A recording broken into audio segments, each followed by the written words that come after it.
Hello, everybody. Today we will be talking about lung ultrasound, and it's clinically used mostly in ICU, and also some other findings we can see in different diseases and different conditions, and how can we use that information to make some decisions or even to avoid some kind of interventions for the patients with certain findings on the lung ultrasound. Before we go to the diseases or abnormal findings, I think we should discuss what are we seeing on the normal lung ultrasound. And here we have some findings, and I'll go through a little bit, and we will see what do we see. So when you put your probe on the chest, and you should know that there's like many different protocols in the lung zones. You can search easily on the internet to assess like different zones in the lung, to assess like certain conditions and make sure you're not missing anything in the lungs bilaterally, up and down in the middle zones, and so on and so on. Okay, so the first thing here, of course, we see there's like some soft tissue here. We have skin, subcutaneous tissue, muscles, and then we're gonna reach chest wall, right? It's like whole chest wall here, and we're gonna reach to the ribs, right?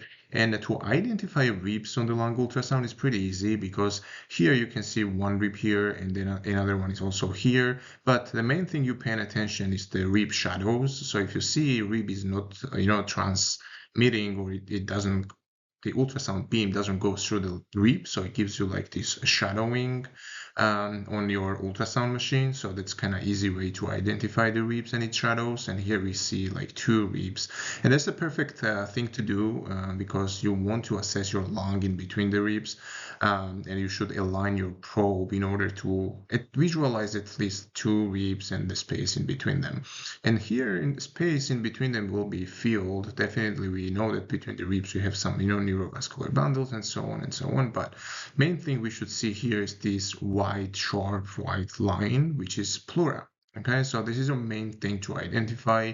And what are we seeing in general ultrasound is the pleura, and also we know that pleura should be moving. So we know that the visceral and parietal pleura is kind of sliding on each other during each respiratory cycle, right? When we take a breath in and out, we see the pleural lines here sliding on each other. So that's very important to identify, because if you don't see that, then you are kind of worried and you think about different disease conditions.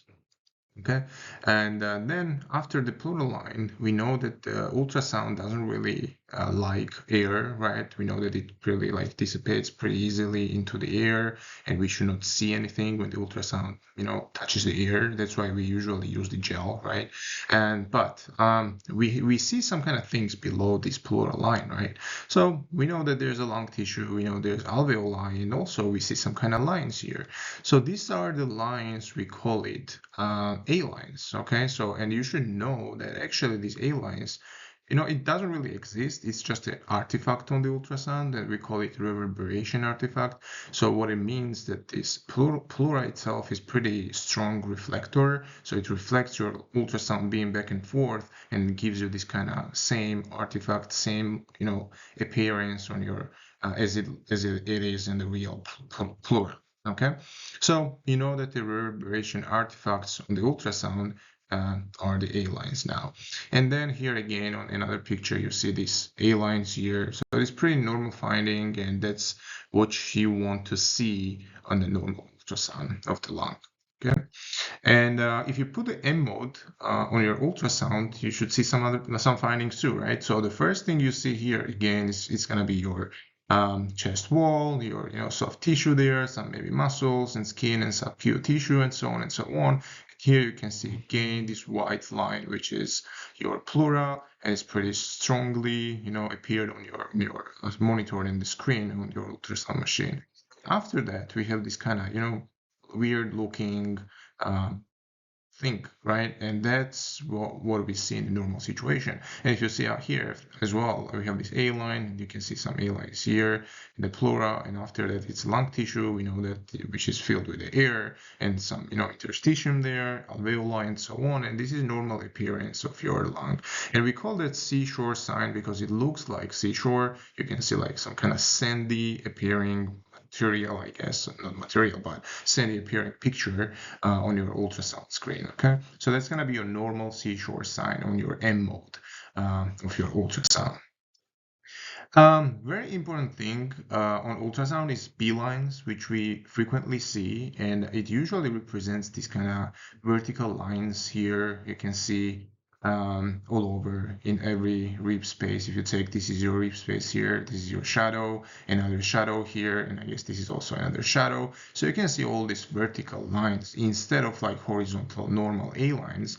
And usually we know that when we see the B lines, we are like, oh, this is pulmonary edema, right?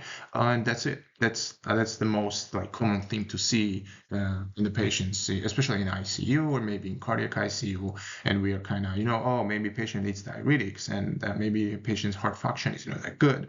But I have like few questions here. If we see the B lines, is it like only suggestive for pulmonary edema? It's very highly likely that if you see B lines, there is some kind of edema there, but it doesn't necessarily mean that it's heart failure, because you can see the B lines in pneumonia, you can see B lines in RDS, in pulmonary fibrosis, any material which is, protein or blood or whatever in your alveoli can give you B lines, okay? So you should know that B lines is pretty sensitive, and you can see in many conditions, so it means that it's not specific, right? But if you see, absence of B lines, and you want to give some fluids to your patients in the ICU, and you did your echo as well, and you are not worried about feeling pressures, you measured your EA ratio or E and E prime ratio, and you're not worried about the relaxation abnormalities in your heart, and you are kind of deciding to give the fluids to the patient with a sepsis or so on, and you don't see any B lines, I think you will be a little bit more, free in decision making, and you won't be worried about pulmonary edema, because we know that in many situations when we have lung findings in RDS or whatsoever, we are trying to keep the patients a little bit on the dry side rather than just giving flow, like flood the lungs. So in that case, if you see absence of B lines, you can definitely say that there is no pulmonary edema. And actually, another thing you should also think is when you give some fluids to these patients, you can also track that. Okay, so you're giving some fluids, and then you can do again your ultrasound,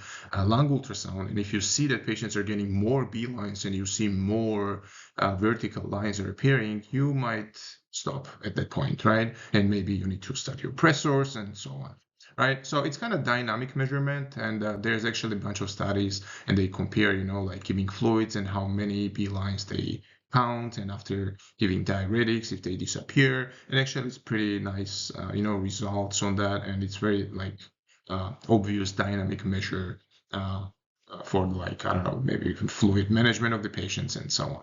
But main idea behind this slide is to make sure that you know B lines. Yes, you can see B lines in pulmonary edema, but there's many other conditions which can give you B lines on the lung ultrasound. Okay, and that's how it looks like on the video. You can see these B lines here, and usually we say that 1 or 2 B lines can be considered as normal, but if you see more than 3 B lines, that's already abnormal. And another thing is this video, and I wanted to just highlight some stuff. What do we really see on this video? And if you look at like here, and you can see the pleural line is kind of moving back and forth here, and it's like with the respiration it changes, but at some point it kind of stops, and this is your stopping point here, and after this here you can see there's no movement.